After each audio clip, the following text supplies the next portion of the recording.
run down there and just sit, and they'll slide and stop. They'll run down there and just say the word whoa, and they'll stop.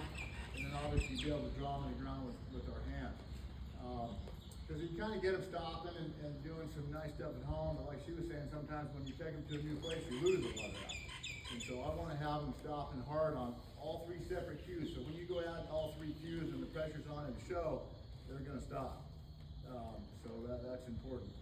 So it's really hard every day at home, so when you're training, and you're asking for that stop every time you stop. Like you're not going to say you're not asking for a stop, say just right here, you want to stop. Are you asking for that?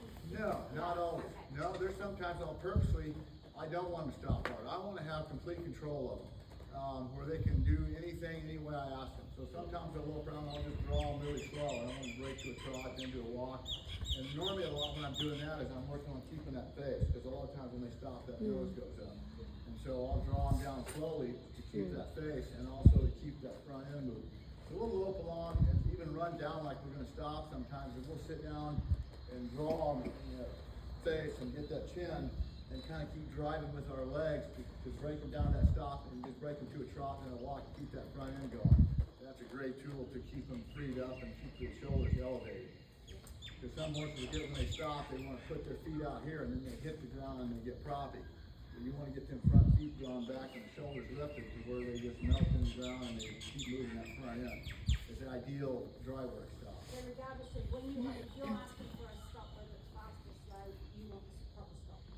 Wanting to stop on Yeah, ideally. But sometimes we'll let them stop slow too, and just kind of leave them alone. I really use my seat to tell them how hard I want to stop. Because in some of the ranch classes and stuff like that, you want them to do the transitions and come down soft, and they don't need a slide. But I use how fast and how hard I drive my seat to tell them that these horses do exactly what we do. They'll learn to read your seat. You drive hard, they drive hard. They also do exactly what we do. So if we lean, they're going to lean. And so you got to be careful, especially the broker they get. They get so in tune to what we're doing. And so we got to be careful when these horses get broke. Every little thing we do means something to them.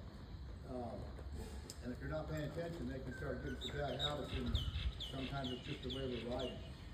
We're leaning too much. We're dropping our shoulder. We're That'd be me. the wrong way, and it affects the horse, definitely.